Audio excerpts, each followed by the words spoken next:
नमस्कार, test by Sheetal रेसिपीमध्ये आपले खूप खूप स्वागत आहे. आज आपण सगळ्यात सोपी रेसिपी बघत आहोत, जी 5 मिनिटात तयार होते, जी म्हणजे बेसन ब्रेड टोस्ट. तर चला आपण रेसिपीला सुरुवात करूया. ह्यासाठी आपल्याला खूप कमी साहित्य लागणार आहे. सुरुवातीला आपण अर्धा कप बेसन घेत आहोत, त्यात 2 चमचे रवा घालत आहोत आणि 1 छोटा कांदा चिरून घातलेला आहे. त्यात चवीनुसार मीठ घालूया. रव्याने हे टोस्ट खूप छान क्रिस्पी होतात. आता अर्धा चमचा धना पावडर आणि पाव चमचा लाल तिखट घालत आहे. त्यातच आपण 2 चिमूट हळद घालून घेऊया आणि मी इथे मिक्स हर्ब घालत आहे अर्धा चमचा. तुमच्याकडे मिक्स हर्ब नसेल तर तुम्ही चाट मसालाही घालू शकता, त्याने जरा चटपटीत चव येते ह्याला.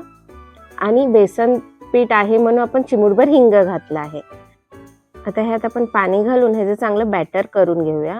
बॅटर खूप पातळही नाही करायचे, आपण भजीला करतो बटाट्या भजीला तसंच ठेवायचं आहे आणि आपण ह्याला तळणार नाही आहोत. आता आपण एक पॅन ठेवला आहे, त्यात 1 ते 1.5 चमचा तेल घालून घेऊ आणि ते सगळीकडे पसरवून घेऊया. आणि पॅन चांगला गरम झाला की आपण एक ब्रेडची स्लाइस ह्या मिश्रणात घालून ह्याला शॅलो फ्राय करणार आहोत.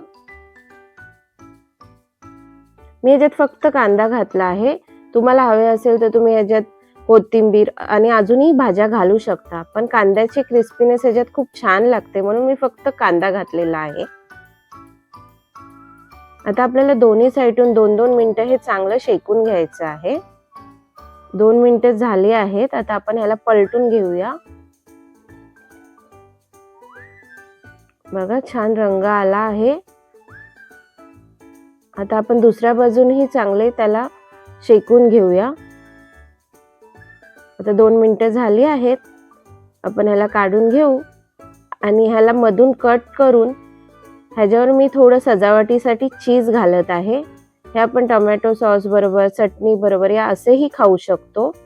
तर 5 मिनिटात हा आपला नाश्ता तयार झालेला आहे. टेस्टी आणि झटपट होणारा हा नाश्ता तुम्हाला कसा वाटला हे नक्की सांगा आणि तुम्हाला ही रेसिपी आवडली असेल तर लाईक आणि सबस्क्राईब करा. धन्यवाद.